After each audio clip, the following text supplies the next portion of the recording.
चलिए शुरू करते हैं अपनी क्लास।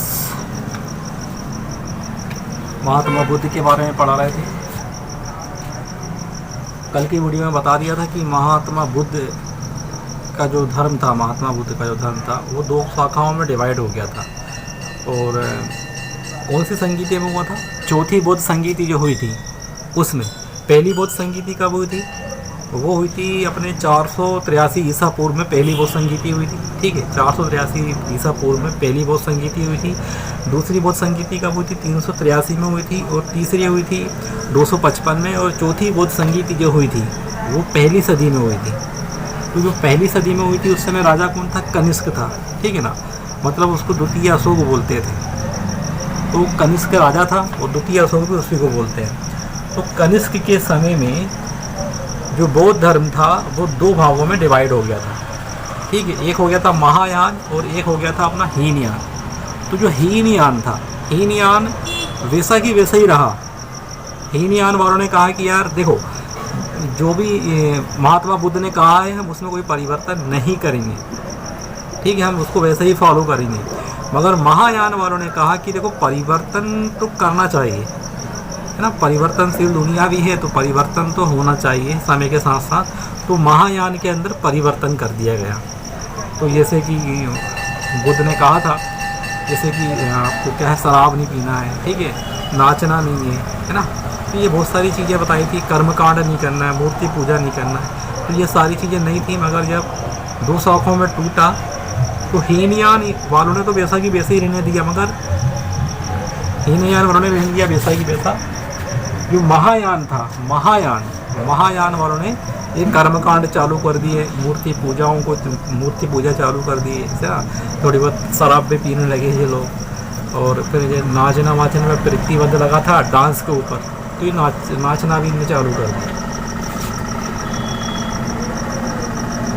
तो जो महायान की शिक्षा थी वो कहाँ दी जाती थी? वो दी जाती थी नालंदा विश्वविद्यालय में। कहाँ पे दी जाती थी? नालंदा विश्वविद्यालय। ठीक है, क्वेश्चन आया तो बता देना। महायान की शिक्षा नालंदा विश्वविद्यालय में दी जाती थी। ओके, अब महायान के अंदर क्या क्या परिवर्तन हो गया वो देख लेते हैं। जैसे कि बताया था मैंने आपको, शराब और नृत्य, है ना, कर्मकांड, पूजा पाठ वगैरह, इन सब पे ये सब चालू कर दिया गया। कहाँ पे? महायान में। तो महायान की एक और शाखा निकल गई, महायान की एक और शाखा निकल गई जिसका नाम था ब्रजयान। क्या था? ब्रजयान। तो ब्रजयान के अंदर देखो, ये शराब वगैरह, नृत्य करना, कर्मकांड करना, ये कहाँ पर चालू करा था? ब्रजयान के अंदर। ठीक है ना, याद रखना, महायान के अंदर नहीं, ब्रजयान के अंदर, है ना, कर्मकांड वगैरह चालू हो गए।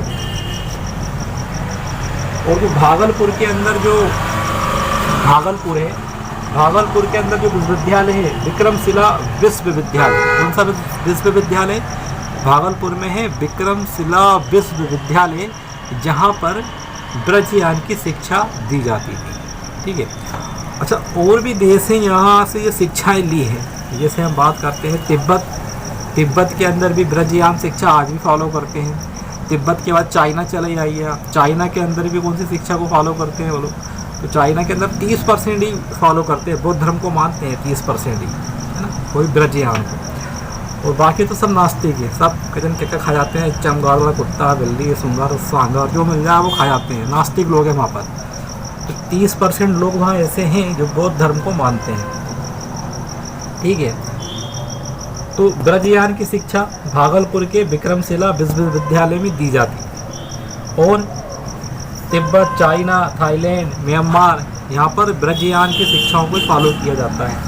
और आगे बढ़ते हैं। महाराष्ट्र के अंदर एक कनेरी की गुफा है। क्या है? महाराष्ट्र में कनेरी की गुफा है। महाराष्ट्र में कनेरी की गुफा है जिसमें गौतम बुद्ध से संबंधित मतलब वो गुफाएं बनी हुई है। क्वेश्चन में आया तो बता देना कि कनेरी की गुफाएं किससे संबंधित है? तो गौतम बुद्ध से संबंधित है।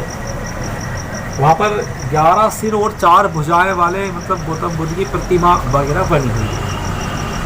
सारनाथ के स्तूप की बात करते हैं। सारनाथ के स्तूप वो भी बौद्ध धर्म से रिलेटेड है। और भूमि को स्पर्श करता हुआ एक प्रतिमा बनी हुई है। ठीक है, भूमि को स्पर्श करती हुई प्रतिमा बनी हुई है, वो भी कहाँ बनी है? सारनाथ में बनी हुई है। अनंता की गुफाएं, ये नाम तो सुना होगा आपने, अनंता की गुफाएं। अनंता की गुफाएं जो है वो भी किससे रिलेटेड है? अपने गौतम बुद्ध से ही रिलेटेड है अनंता की गुफाएं, ठीक है। बाघ की गुफाएं, किसकी? बाघ की गुफाएं, ये भी किससे रिलेटेड है? ये भी बौद्ध धर्म से ही रिलेटेड है। और आगे बढ़ते हैं अपन। अफ़गानिस्तान में, देखो अफ़गानिस्तान में एक जगह है, कौन सा है? बामियान। अफ़गानिस्तान में एक जगह है बामियान, वहाँ पर एक पहाड़ को खोद करके गौतम बुद्ध की बहुत बड़ी प्रतिमा बनाई गई थी, ठीक है। अफ़गानिस्तान वालों ने, आतंकवादियों ने उसको बम से उड़ा दिया। उसको कहाँ से उड़ा दिया? बम से उड़ा दिया।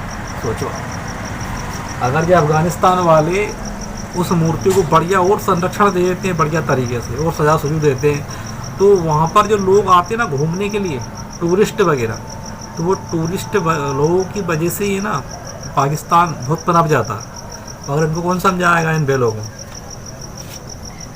अब जैसे कि ये थाईलैंड है, थाईलैंड के अंदर भी क्या है? थाईलैंड के अंदर भी कौन सा है माना जाता है? ये ब्रजयान शाखा है थाईलैंड के अंदर भी। तो वहाँ पर भी गौतम बुद्ध की मूर्ति वगैरह सब बनी हुई है, सब अच्छे अच्छे घूमने के लिए एक से एक जगह बनी हुई है। तो वहाँ की जो इकोनॉमी है वो किस वजह से मतलब संभली हुई है? वो इसलिए संभली हुई है क्योंकि वहाँ पर क्या है कि एक टूरिस्ट पॉइंट है, ठीक है ना। लोग वहाँ देखने के लिए आते हैं, मूर्तियों को देखने के लिए आते हैं, थाईलैंड घूमने के लिए आते हैं। तो वहाँ गौतम बुद्ध की काफ़ी सारी मूर्तियाँ वगैरह बनी हैं। तो बहुत बढ़िया जगह है वो वाली थाईलैंड में, ठीक है। तो उन्होंने तो बढ़िया दिमाग से काम किया। ये अफ़गानिस्तान वालों ने तो बम से उड़ा दिया। बुद्ध की खड़ी प्रतिमा जो है, बुद्ध की खड़ी प्रतिमा, वैसे देखो बुद्ध की तो वो साधना वाली तस्वीर सबने देखी है, मूर्ति सबने देखी है, मगर क्या है कि बुद्ध की खड़ी प्रतिमा कब बनी है? तो ये बनी है कुषाण काल में, कुषाण काल में। और कनिष्क जो राजा था, चौथी बौद्ध संगीति में कौन सा राजा था? कनिष्क। तो कनिष्क राजा जो था उसी के टाइम पे बनी है गौतम बुद्ध की खड़ी प्रतिमा, ठीक है, कुषाण काल में। और सबसे ज़्यादा विकास हुआ है गौतम बुद्ध का, सबसे ज़्यादा विकास हुआ है तो कनिष्क राजा के समय हुआ है, चौथी बौद्ध संगीति में हुआ है। जो बुद्ध की जो प्रतिमाएं बनी हैं, बुद्ध की जो प्रतिमाएं बनी हैं, तो जो पहली प्रतिमा बनी है वो कौन सी शैली में बनी है? वो मथुरा शैली में बनी हुई है। पहली जो मूर्ति बनी है वो कौन सी शैली में बनी? तो वो बनी है मथुरा शैली में, ठीक है ना। पहली मूर्ति मथुरा शैली में बनी है और जो लाल पत्थर से बनी हुई है। कौन से पत्थर से बनी है? लाल पत्थर से बनी हुई है। मगर सर्वाधिक की जो मूर्तियाँ बनी हुई हैं गौतम बुद्ध की, सबसे ज़्यादा मूर्तियाँ जो बनी हुई हैं वो बनी हुई है गांधार शैली में। कौन सी शैली में? गांधार शैली में महात्मा बुद्ध की सबसे ज़्यादा मूर्तियाँ बनी हुई हैं, जो काले पत्थर से बनी है। कौन से पत्थर से बनी है? काले पत्थर से बनाई गई हुई। तो ठीक है दोस्तों, अगला वीडियो फिर बनाते हैं कल। तब तक के लिए जय हिंद।